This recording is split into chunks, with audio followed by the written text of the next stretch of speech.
Today Sunday. Almost మన videos చూసే వాళ్ళకి అర్థమవుతుంది నేను సండే వస్తే ఫ్యామిలీతోనే స్పెండ్ చేస్తాను అని. ఇంకా నాకే ఈ మే మంత్లో ఇంటికి రావడానికి కుదరలేదు. టుడే టోటల్ సండే మొత్తం ఫ్యామిలీతోనే స్పెండ్ చేశాను. ఇంకా పిల్లలందరూ ఇంట్లోనే ఉన్నారు హాలిడేస్ కాబట్టి. అంతమంది పిల్లలు ఉన్నప్పుడు స్నాక్ ఐటమ్ ఖచ్చితంగా ఉండాలి ఇంట్లో. ఇంకా అన్నయ్య వాళ్ళ ఫ్యామిలీ కూడా ఇక్కడే ఉంది. ఇంట్లో పెద్దోళ్ళని తక్కువ, పిల్లలు మాత్రం ఎక్కువ. ఇంకా నేనైతే మార్నింగ్ దోశ పిండితో కొంచెం బియ్యం పిండి యాడ్ చేసుకొని బోండాలు అయితే వేస్తున్నా. పెద్ద వేస్తే తినరు పిల్లలు.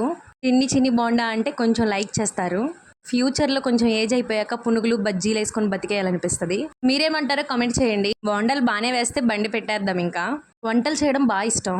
ఈవినింగ్ టైం పిల్లల కోసం స్నాక్స్ చేయాలంటే ఇంకా ఇష్టం. ఏదో ఒకటి డిఫరెంట్గా వేయాలి స్నాక్ ఐటమ్ అని ఆలోచిస్తా. ఇక నేను వేసిన బోండాలకి తిరిగే లేదు. హోటల్లో కూడా ఇంత చక్కగా రౌండ్గా రావనుకుంటా.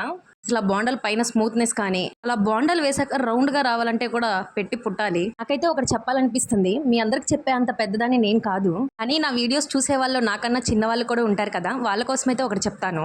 ఎదుగుదల చూసి సంతోషపడే వాళ్ళు కొందరే, అసూయ పడే వాళ్ళు ఎందరో.